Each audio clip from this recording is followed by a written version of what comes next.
Hello बच्चों, तो इसके पहले हमने 2 सेट करवा दिए मैथ्स के।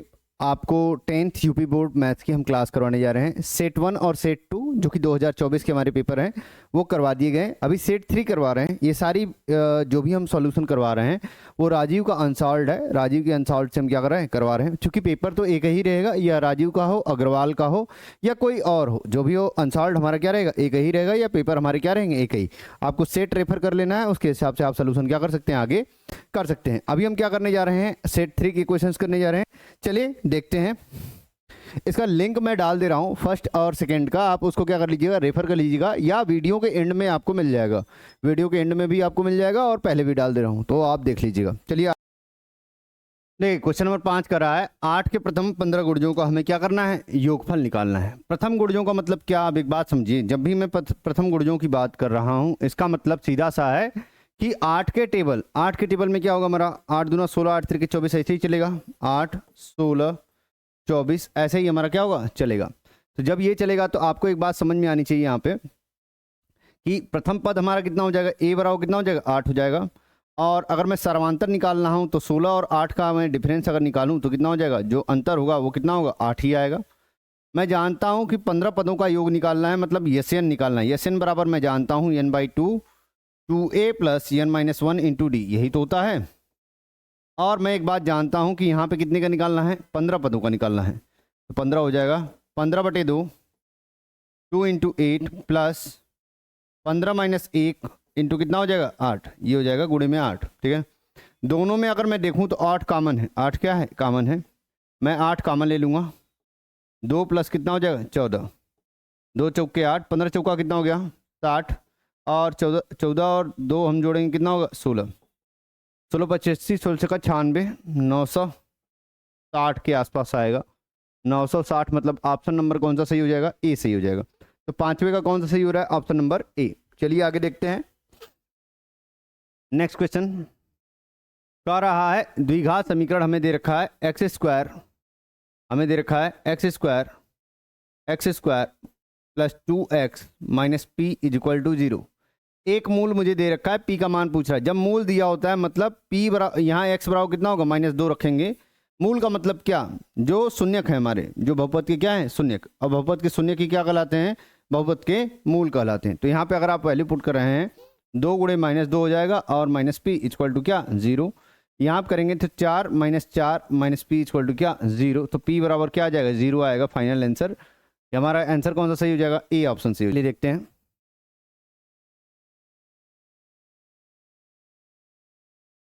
देखिए 7वां नंबर क्वेश्चन कह रहा है एक्स अक्ष पर स्थित बिंदु हमें दे रखा है। एक्स अक्ष पर देखो स्थित है, कोई बिंदु एक्स अक्ष पर स्थित है, मतलब यहाँ पे y के निर्देशांक क्या होंगे, 0 होंगे। y के निर्देशांक क्या होंगे, क्योंकि यहाँ पे y की वैल्यू कितनी है, y की वैल्यू कुछ है नहीं ना, 0 है। कह रहा है हमें 5 और 2 से और -3 और 2 से दोनों के बीच की जो दूरी है वो क्या है, समदूरस्थ है।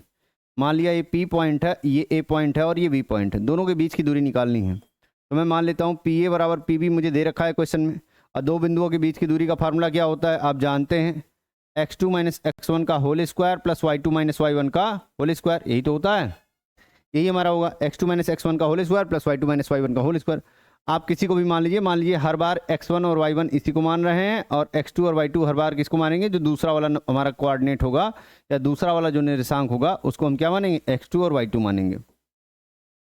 तो आप बात समझिए, x2 - x1 का मान लीजिए PA के निकाल रहे हैं तो कितना हो जाएगा, अंडर रूट में 5 - x का होल स्क्वायर, क्योंकि हमारा x2 ये है और x1 x है, प्लस y2 - y1 तो मतलब 2 - 0 का स्क्वायर, तो यहाँ पे हो जाएगा हमारा। इसी तरीके इसको करेंगे, x2 - x1, x2 कितना है, -3, और यहाँ कितना है, x का स्क्वायर प्लस 2 - 0 का स्क्वायर, यही होगा ना।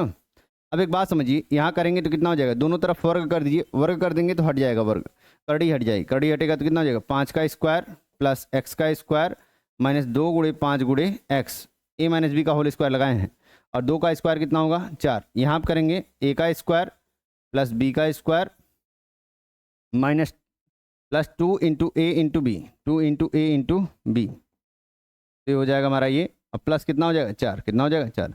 देखो एक्स स्क्वायर इधर भी है, एक्स स्क्वायर इधर भी आएगा, माइनस का स्क्वायर करेंगे प्लस ही जाएगा, 25, और ये कितना हो गया, 4 29, ये हो गया 10x। यहाँ पे कितना हो जाएगा 9 और यहाँ कितना हो जाएगा 3 2 6 -6 और माइनस एक्स कितना हो जाएगा +6x हो जाएगा। और यहाँ कितना हो जाएगा 4 9 4 13 29 को इधर भेज दिए, मतलब ये 9 और 4 13 इधर जाएगा -13 -10x को उधर भेजेंगे 16x हो जाएगा। 10 6 कितना हो जाएगा 16, घटाएंगे कितना आएगा 16 आएगा। 16x बराबर 16 मतलब x बराबर कितना आ गया 1। जब x बराबर 1 आ गया तो दूसरा निर्देशांक है वो कितना है 0 है, मतलब कितना हो जाएगा 1 और 0। फाइनल आंसर कौन सा होगा डी आंसर सही होगा। कौन सा सही होगा डी। चलिए आगे देखते हैं नेक्स्ट क्वेश्चन। 8वां नंबर क्वेश्चन दे रखा है 2x² -5x + 4 बराबर 0 के मूलों की प्रकृति कितनी होगी। देखो मूलों की प्रकृति निकालने का मतलब आप 3 कंडीशन जानते हो। क्या जानते हो, b² - 4ac अगर मेरा है तो यहाँ पे मूल क्या होते हैं, अगर 0 से बड़ा है, 0 से क्या है बड़ा है, तो क्या होते हैं वास्तविक होते हैं। क्या होते हैं वास्तविक। और यहाँ पे अगर हम बात कर लेंगे ये अगर b² - 4ac = 0 तो मूल क्या होंगे बराबर होंगे और कैसे होंगे वास्तविक होंगे।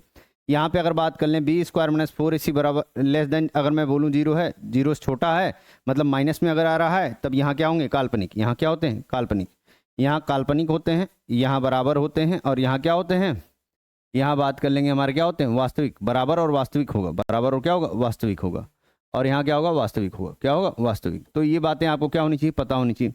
यहाँ पे अगर निकालता हूँ b², चूंकि ax² + bx + c से अगर मैं तुलना करूँ तो a बराबर आ जाएगा 2, b बराबर आ जाएगा -5 और c बराबर कितना आ जाएगा 4।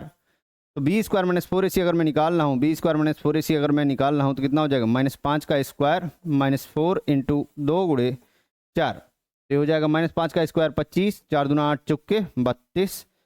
तो यहाँ पे हो जाएगा 25 - 32 मतलब कितना हो गया -7, माइनस कितना हो गया 7, जो कि 0 से क्या है छोटा है। मतलब ये क्या होंगे काल्पनिक होंगे। कैसे होंगे काल्पनिक होंगे, ठीक है ना। तो काल्पनिक होंगे वास्तविक नहीं होंगे। ऑप्शन नंबर बी हमारा क्या हो जाएगा सही हो जाएगा। आपको थोड़ा सा ये बातें ध्यान रखनी है जो आपको बताई गई हैं, ठीक है ना। यहाँ तक कोई दिक्कत नहीं होनी चाहिए, ठीक है ना। अगर कोई दिक्कत होगी तो आप मुझे कमेंट बॉक्स में मैसेज करिएगा, फिर हम देख लेंगे जो भी होगा। 8वां नंबर हो गया। अब कह रहा है 2 त्रिभुज समरूप। देखो त्रिभुज समरूप कब होते हैं बच्चा, त्रिभुज समरूप तब होते हैं जब उसके संगत कोण हमारे क्या हो बराबर हो। संगत कोण क्या हो बराबर हो। 2 त्रिभुज हमारे समरूप कब होते हैं जब उसके संगत कोण क्या हो बराबर हो। दूसरी बात कर लें उनकी भुजाएं क्या हो समानुपाती हो। तो यहाँ पे से ए और बी दोनों होगा। ये देखो मर्ज हो गया, इनमें से कोई नहीं है ए और बी दोनों। यहाँ दोनों लिखा है, यहाँ क्या लिखा है दोनों लिखा है। तो हमारा ऑप्शन कौन सा सही होगा, ऑप्शन जो सही होगा हमारा कौन सा होगा सी होगा। है तो ये भी सही है, लेकिन दोनों का जब ऑप्शन दे रखा है तो ये हमारा क्या होगा दोनों सही होगा। अगर इनमें से कोई एक ऑप्शन न दिया होता और ये बोलता तब हम पहला या दूसरा टिक करते। आप एग्जैक्टली समझ लीजिएगा मैं यहाँ पे कौन सा बता रहा हूँ, ए और बी दोनों, ए और बी कौन सा दोनों, ठीक है ना। ये भी सही है ये भी सही है, लेकिन दोनों का ऑप्शन दे रखा है तो वो वाला हमारा क्या होगा पहले सही होगा। आगे चलते हैं। 10वां नंबर क्वेश्चन हमसे कह रहा है, यहाँ पे दे रखा है, क्या दे रखा है अब देखो ध्यान से। कह रहा है कि त्रिभुज, यहाँ पे त्रिभुज होगा, त्रिभुज ओडीसी और त्रिभुज OBA ये हमारा ए है। कह रहा है BOC बराबर क्या दे रखा है, BOC बराबर दे रखा है 125 और COD हमें क्या दे रखा है, COD दे रखा है 70। कितना दे रखा है 70। OAB का मान होगा। तो यहाँ पे हमारे समझ से COD दे रखा है। मैं एक बार चेक कर लेता हूँ क्योंकि यहाँ पे मिस प्रिंटिंग हुई है, जो टाइप किया था गलती हो गई है थोड़ा सा उनसे, ठीक है ना। चलिए देखते हैं।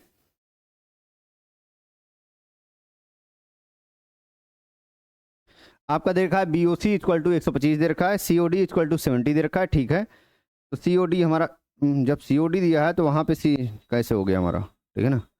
COD देगा जब तो ये होगा ना। OAB का मान पूछ रहा है, किसका पूछ रहा है OAB का मान पूछ रहा है, इसका मान पूछ रहा है, इसका मान क्या कर रहा है पूछ रहा है। चलिए देखते हैं OAB का मान क्या होगा। क्योंकि क्वेश्चन में जो दे रखा है उसके हिसाब से आप चलेंगे। यहाँ COD ना लिखकर CDO हमारा दे रखा है कितना, CDO हमारा दे रखा है कितना 70 दे रखा है, ठीक है ना। तो ये चीज़ आप ध्यान रखिएगा, यहाँ पे यही होगा। वो मिस प्रिंटिंग हुई है, जो बुक है बुक में भी गलती हुई है तो बुक का करेक्शन कर लीजिएगा आप। यहाँ करते हैं, देखिए 125 है, ये हमारा कैसे बन रहा है सरल रेखा बन रहा है। ये सरल रेखा बन रही है, इसको एक रेखा कैंसिल कर रही है। तो ये वाला कोण और ये वाला कोण ये कितना होगा 180 तो होगा। तो 180 में से 125 घटाएंगे, 180 में से 125 घटाएंगे कितना आएगा 55। कितना आएगा 55। क्योंकि शीर्षाभिमुख कोण जो होता है आमने सामने के कोण बराबर होते हैं तो ये भी कितना हो गया 55। कितना हो गया 55। और 70 और 55 अगर मैं जोड़ता हूँ तो कितना आएगा, 125 आएगा। और 180 में से 125 घटाऊंगा तो कितना आएगा, ये देखो त्रिभुज के अंतःकोणों का योग कितना होता है, 180। अभी 180 में से तुम 70 और 55 का योग क्या कर दो, घटा दो। जब घटाओगे तो कितना आएगा, 125 घटाओगे तो 125 घटाओगे तो कितना आएगा, 55 आएगा। कितना आएगा, 55। तो ये जो आएगा हमारा, यही हमारा क्या होगा, आंसर होगा। 55 हमारा क्या होगा, आंसर। तो यहाँ हमारा फाइनल आंसर कौन सा हो जाएगा, ऑप्शन नंबर ए हो जाएगा। ऑप्शन नंबर कौन सा हो जाएगा, ए। तो यहाँ बातें आपको समझ में आ रही होंगी कि ऑप्शन नंबर ए हमारा क्या है, सही है। तो आप इसको क्या कर लीजिएगा, नोट कर लीजिएगा। चलते हैं आगे। क्वेश्चन नंबर 10 हो गया। क्वेश्चन नंबर 11 देखते हैं। क्वेश्चन नंबर 11 देखो क्या कर रहा है। अब देखो ध्यान से समझना इस बात को, बहुत बहुत ध्यान से समझना। कह रहा है sine theta equal to cos theta दे रखा है, और जो थीटा का मान है वो 0 डिग्री और 90 डिग्री के क्या है, बीच में है। तो 0 डिग्री और 90 डिग्री के बीच में हम एक ही बात जानते हैं, आपको मान याद होना चाहिए। मैंने पहले भी बताया कि 45 डिग्री जो मान होता है, साइन 45 का भी मान 1/√2 होता है, और cos 45 का भी मान कितना होता है, 1/√2। तो आपको क्या होगा, अगर ये याद होगा तो काम हो जाएगा। जिनको याद नहीं है, मैंने कहा था बच्चा कि क्वेश्चन की प्रैक्टिस करिएगा। आप एनसीईआरटी के क्वेश्चन लगा रहे हैं, अच्छी बात है। अगर आपको ज़्यादा क्वेश्चन लगाना है, मनोहर रे और मित्तल की किताब आप जरूर उठाएं, क्योंकि जब आप उठाते हैं क्वेश्चन लगाते हैं इस पैटर्न को, तो अपने आप वैल्यू क्या हो जाती है, याद हो जाती है। ठीक है ना। चलिए आगे चलते हैं। 11 नंबर हो गया। 12 नंबर कह रहा है। 12 नंबर क्या कह रहा है, कह रहा है साइन 15 बटे साइन 75। अब एक बात, कॉस 75, तो साइन 15 बटे कॉस 75 ऐसा कुछ दे रखा है। ठीक है ना।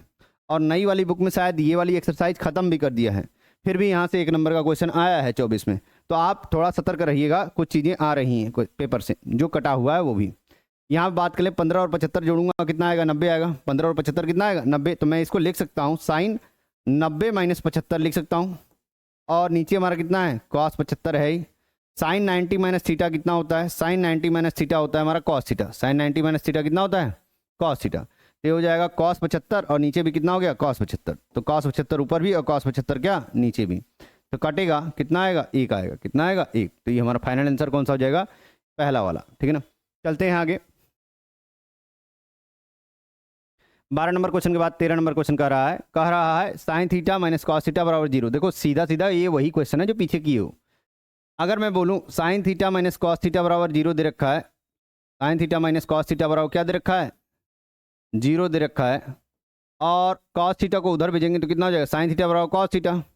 यहाँ पे पूछ रहा है तुमसे साइन के पावर 4 थीटा प्लस कॉस के पावर 4 थीटा का मान कितना होगा। अब एक बात समझो बच्चा, कि जब मैं इसको साइन थीटा और कॉस थीटा का मान कब बराबर होता है, थीटा बराबर 45 डिग्री पर। थीटा बराबर क्या, 45 डिग्री पर। यहाँ पे मान 45 डिग्री रख दो सीधे सीधे। साइन पावर 4 45 डिग्री और प्लस कॉस के पावर 4 45 डिग्री। तो यहाँ पे कितना हो जाएगा, साइन 45 का मान 1/√2 के पावर कितना हो गया, 4। और यहाँ कितना हो गया, 1/√2 के पावर कितना, 4। 1/√2 का स्क्वायर अगर पावर 4 कर रहे हैं तो कितना होगा, 1/4 ये भी और 1/4 ये भी। दोनों को अगर जोड़ देंगे 1/4 1/4 कितना हो जाएगा, 2/4। कितना हो जाएगा, 2/4। और हल करूंगा तो कितना आएगा, 1/2। तो हमारा ऑप्शन कौन सा सही हो जाएगा, ऑप्शन नंबर बी। बस कुछ करना नहीं था आपको, इसको माइनस कॉस थीटा को इधर भेजना है। कॉस थीटा वैल्यू हमारी कब बराबर होती है, 45 डिग्री पर। बस वैल्यू पुट करना है और का आंसर आ जाएगा। चलते हैं आगे। तो यहाँ पे हम देख पा रहे हैं अगला नंबर क्वेश्चन कह रहा है सेक ए प्लस tan ए की बात कर रहा है। किसकी बात कर रहा है, सेक ए और tan ए की बात कर रहा है। इसको मैं थोड़ा सा यहाँ रखता हूँ ना। सेक ए और tan ए की बात कर रहा है। कह रहा है सेक ए प्लस tan ए, और यहाँ दे रखा है 1 माइनस साइन ए। अब एक बात समझो, सेक को मैं क्या लिख सकता हूँ, सेक को लिख सकता हूँ 1/cos ए। सेक किसका उल्टा होता है, कॉस का ही तो होता है। और अगर मैं बोलूँ tan ए किसका होता है, sine A upon cos A. Sign ए अपान क्या, कॉस ए। एक बात समझिए आप कि ये पैटर्न तो मुझे दे रखा है, और यहाँ कितना दे रखा है, 1 माइनस साइन ए। कितना दे रखा है, 1 माइनस साइन ए। यहाँ पे अगर मैं हल करता हूँ तो 1 प्लस साइन ए अपान कितना हो गया, कॉस ए। और यहाँ हो गया 1 माइनस साइन ए। 1 माइनस कितना, साइन ए। ए प्लस बी और ए माइनस बी। ए प्लस बी माइनस बी कितना होता है, ए का स्क्वायर माइनस बी का स्क्वायर। ए का स्क्वायर माइनस बी का स्क्वायर। और नीचे कितना दे रखा है, कॉस ए दे रखा है। 1 माइनस साइन स्क्वायर है। देखो एक फार्मूला आप जानते हो, sine square plus cos square बराबर कितना, sine square plus cos square बराबर 1। तो अगर 1 माइनस साइन स्क्वायर मैं कर रहा हूँ, साइन स्क्वायर को इधर भेज रहा हूँ, तो कितना हो जाएगा, 1 माइनस साइन स्क्वायर। तो 1 माइनस साइन स्क्वायर बराबर कितना हो जाएगा, ये हो जाएगा कॉस स्क्वायर। कितना हो जाएगा, कॉस स्क्वायर। तो ये हल करेंगे तो हो जाएगा ऊपर कॉस स्क्वायर और नीचे कितना हो जाएगा, कॉस ए। कितना हो जाएगा, कॉस ए। तो कॉस ए से कॉस ए कैंसिल, आएगा कितना, कॉस ए ही आएगा।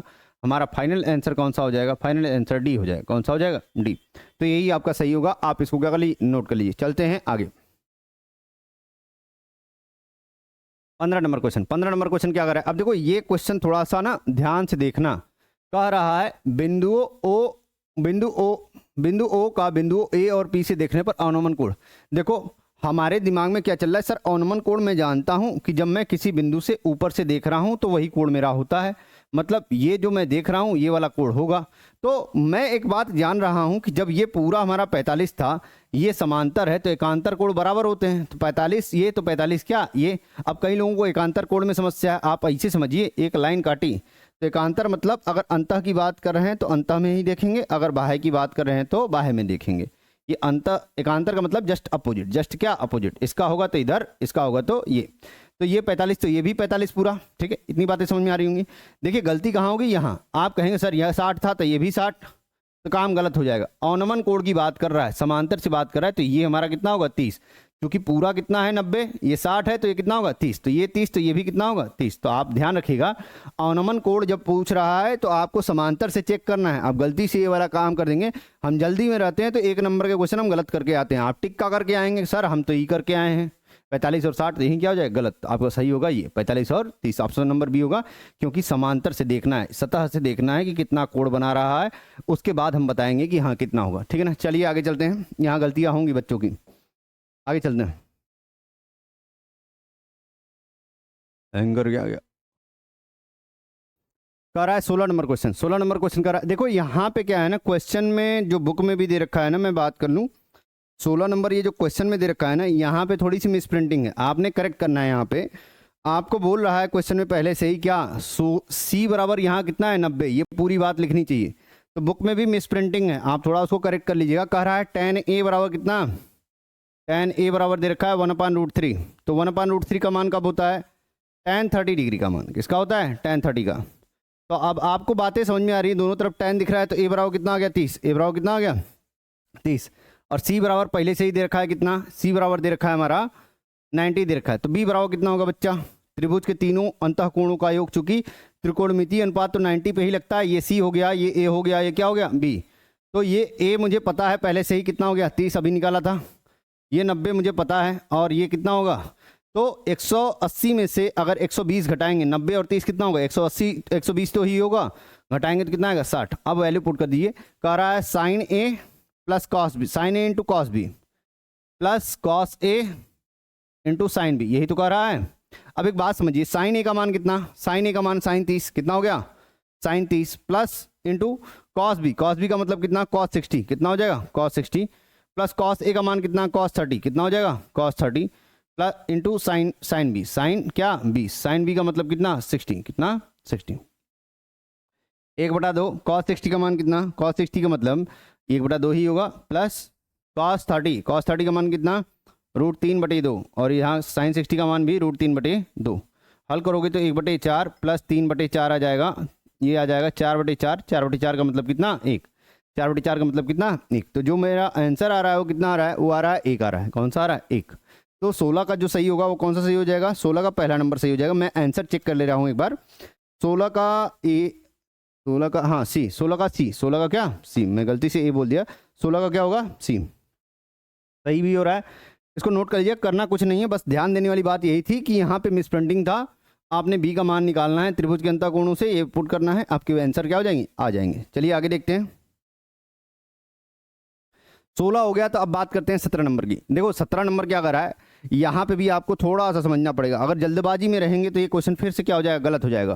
कह रहा है त्रिभुज की बात कर रहा है, मतलब सॉरी घड़ी की बात कर रहा है, घड़ी की बात कर रहा है, और कह रहा है मिनट एंड की, चूंकि मिनट का एंड है, और ये क्या होगा, ये हमारा कौन सा है घंटे वाला है, कौन सा वाला है घंटे, मिनट का कह रहा है 1 मिनट में। अब देखो पूरा अगर कोण बनेगा तो कितना होता है 360 डिग्री, पूरा कोण कितना होता है 360 डिग्री। अगर मैं कहूँ कि 60 मिनट में 360 डिग्री का चक्कर लगा रहा है, तो 1 मिनट में कितना लगाएगा, 360 बटे कितना 60, मतलब कितना हो जाएगा 6 डिग्री, कितना हो जाएगा 6 डिग्री। एक बात मुझे समझ में आ गई कि 1 मिनट में जो चक्कर लग रहा है वो कितना है 6 डिग्री लग रहा है।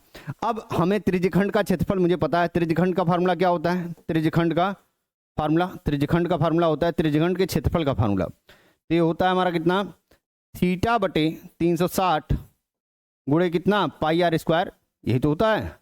और थीटा का मान तुमको पहले से ही पता है, थीटा का मान पता है 6, कितना पता है 6, 6/360 गुणे कितना पाई आर स्क्वायर, तो हो गया ये 60, कितना हो गया 60, तो पाई आर स्क्वायर बटे कितना हो जाएगा 60। कई बार बच्चे जल्दी में रहेंगे और ये क्वेश्चन गलत करके आएंगे और वहाँ पे क्या हो जाएगा, आपको नंबर नहीं मिलेगा बच्चा। तो आपने विशेष ध्यान देना है, यहाँ पे ऑप्शन जो सही हो रहा है 17 का जो ऑप्शन दे रखा है वो कितना है, ए ही है, मतलब सही है, कोई दिक्कत वाली बात नहीं है, ये हमारा ठीक है। चलते हैं आगे, चलते हैं आगे।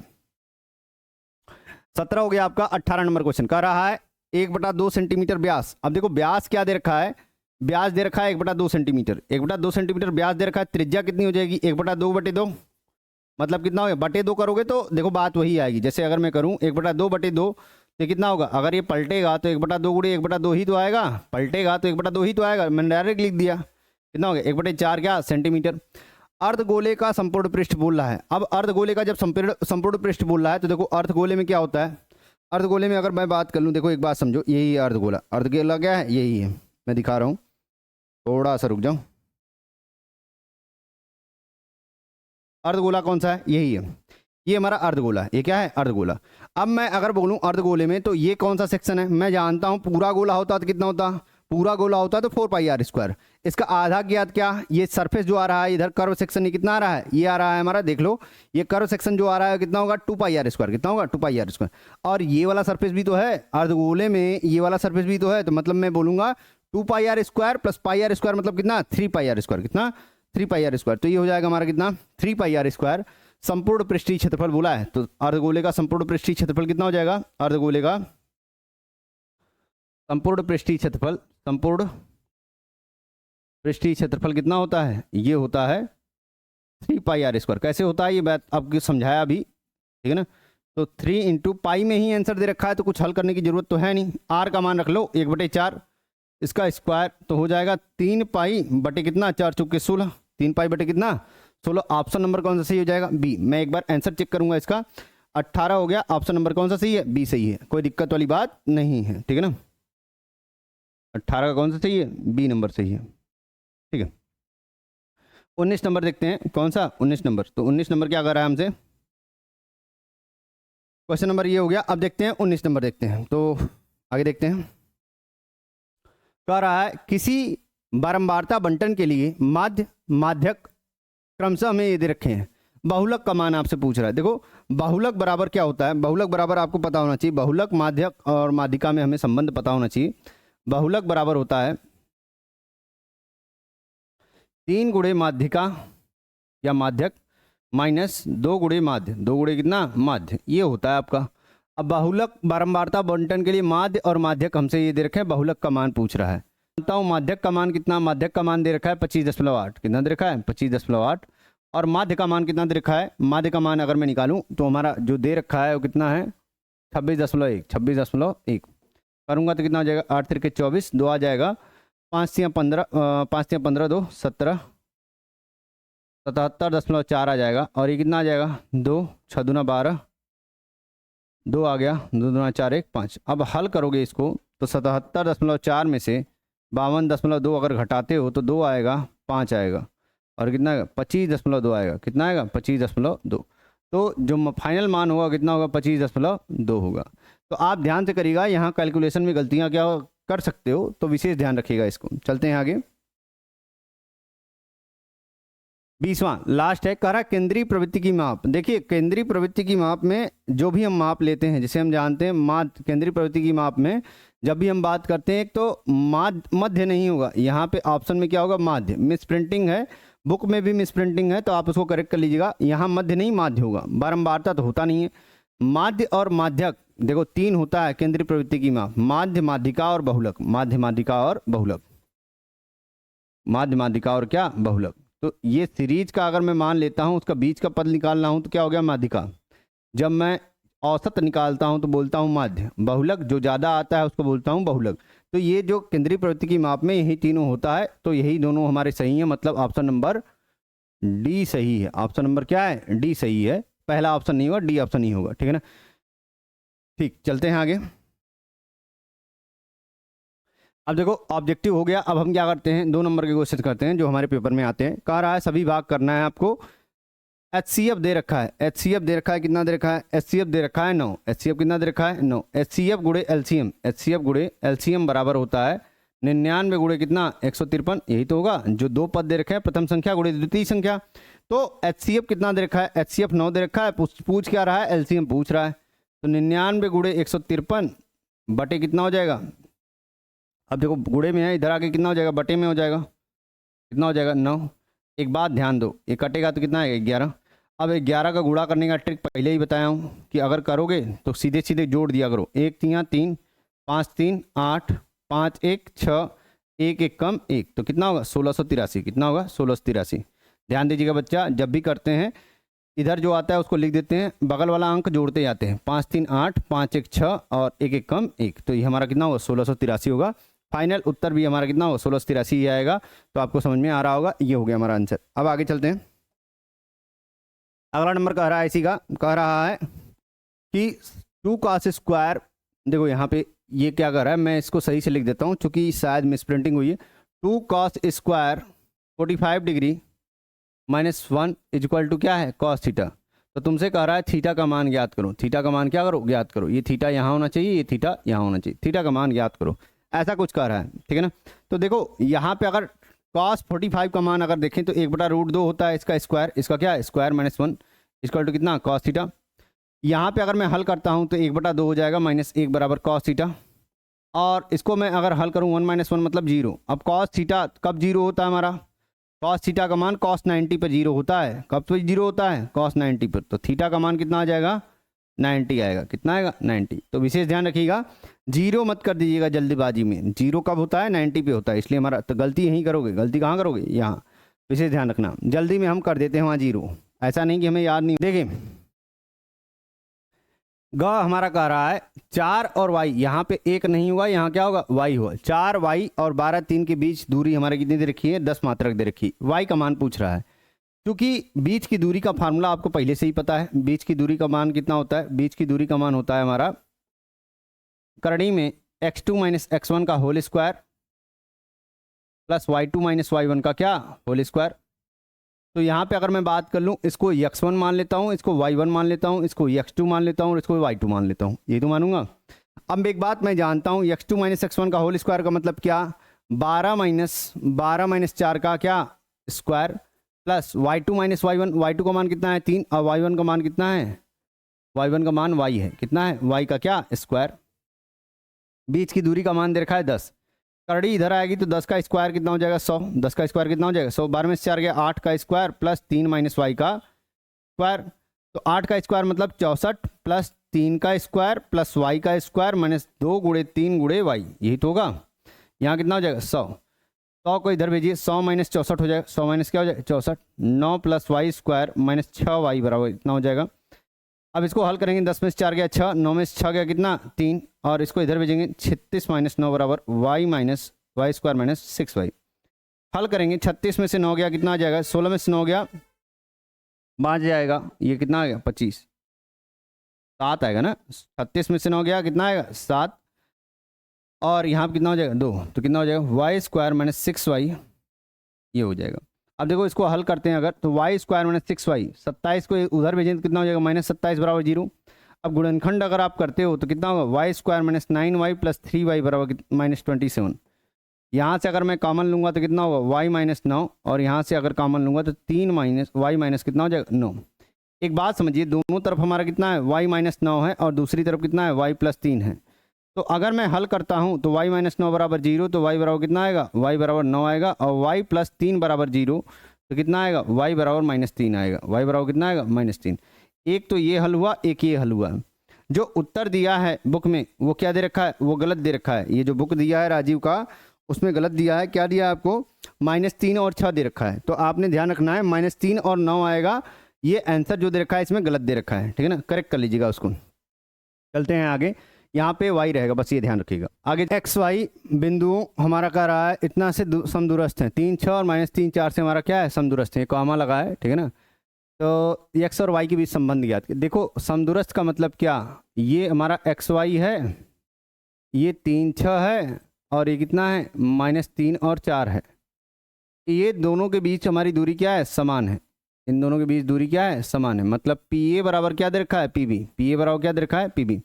अब निकालोगे तो कितना हो जाएगा, x माइनस 3 का स्क्वायर प्लस वाई माइनस 6 का स्क्वायर बराबर हो जाएगा -3 माइनस एक्स का स्क्वायर प्लस 4 माइनस वाई का स्क्वायर, ऐसा ही कुछ होगा, ये हमारा जाएगा। अब एक बात समझो, यहाँ पे अगर दोनों तरफ वर्ग करते हैं तो एक्स स्क्वायर प्लस 3 का स्क्वायर हो जाएगा 9 माइनस 6x, देखो A square plus B square minus 2ab कर रहे हैं, plus A square B square minus 2ab कर रहे हैं।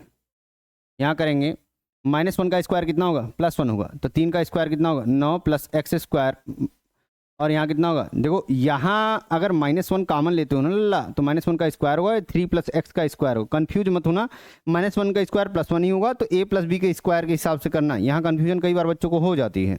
तो a square plus B square plus 2 into A into B, 2 into A into B, यहाँ पर हो जाएगा 16 प्लस वाई स्क्वायर माइनस कितना हो गया 8y, ठीक है ना। देखो X square Y square X square Y square, क्योंकि इधर आएगा या ये उधर जाएगा, दोनों हमारा क्या होगा, कटेगा ही कटेगा, पहले ही काट दिया।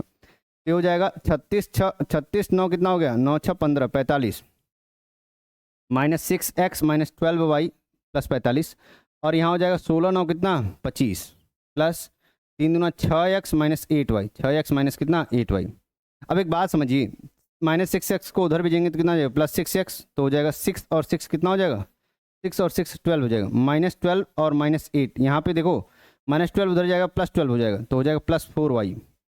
इसको इधर भेजें 25 को तो -25 हो जाएगा, तो 45 माइनस 25 मतलब कितना, 45 माइनस 25 का मतलब 20, कितना हो गया 20, 12x प्लस 4y बराबर 20। तो देखो यहाँ 4 कॉमन है, दोनों तरफ क्या है 4 कॉमन है, 4 गुणे 5 इधर, 4 यहाँ से कॉमन लेंगे तो 3x प्लस वाई हो जाएगा, तो 4 से 4 क्या हो गया कैंसिल, तो एग्जैक्ट इक्वेशन आ जाएगा 3x प्लस वाई बराबर कितना 5, ये आएगा।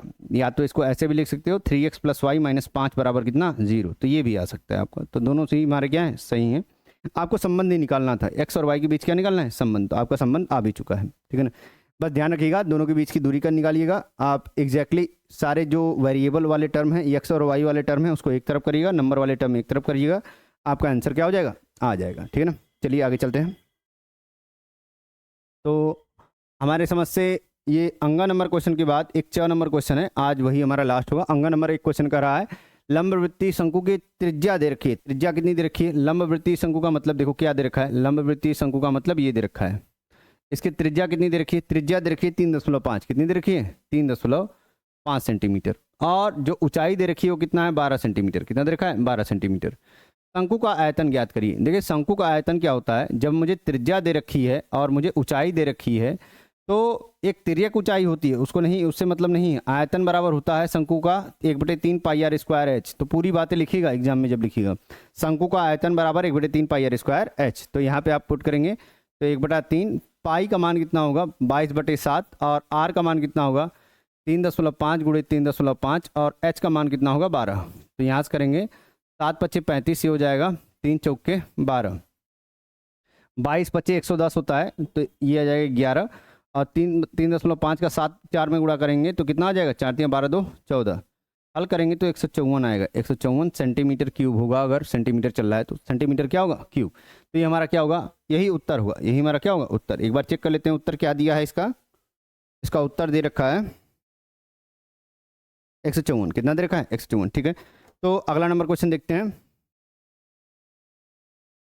अंगा च नंबर क्वेश्चन क्या दे रखा है, देखो बारंबारता दे रखी है और वर्गंतराल दे रखा है। मतलब बारंबारता का मतलब क्या होता है, एफ ही तो होता है, और वर्गंतराल का जब मध्य बिंदु निकालते हैं तो हम क्या लिखते हैं एक्स लिखते हैं। 0 और 10 के बीच का मध्य बिंदु कितना होगा, तो हम इन दोनों को जोड़ते हैं /2 करते हैं तो कितना आएगा 5, सीधी सीधी बात।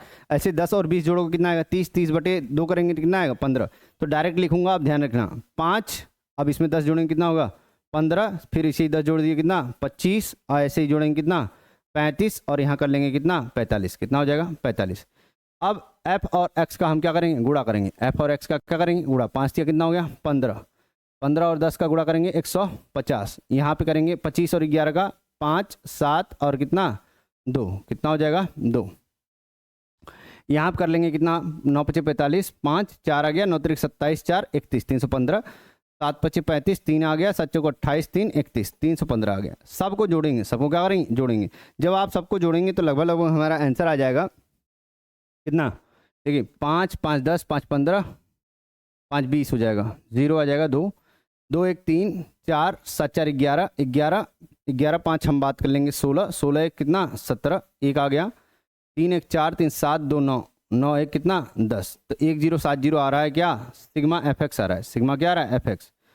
सिग्मा एफ अगर मैं निकालता हूँ तो कितना होगा, ये लिखने की ज़रूरत नहीं है, ये लिखने की ज़रूरत नहीं है। सिग्मा एफ निकालता हूँ तो क्या होता है, 9 7 16 16 और 11 16 और 11 कितना हो गया 27 27 10 कितना 37 37 3 40 कितना हो गया 40। अब हम जानते हैं जो माध्य पूछ रहा है, क्या पूछ रहा है, माध्य ज्ञात करिए। तो माध्य बराबर क्या होता है, sigma F X upon sigma F, sigma F X upon कितना सिग्मा एफ।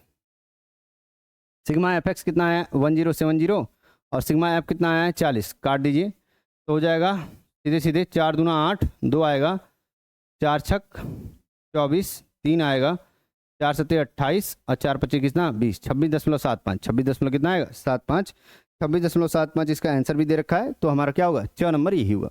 तो आज के लिए इतना ही करते हैं, इसका दूसरा पार्ट अभी आपका वीडियो मिलेगा, आज ये कल में मिल जाएगा, कल में मिल जाएगा आपको।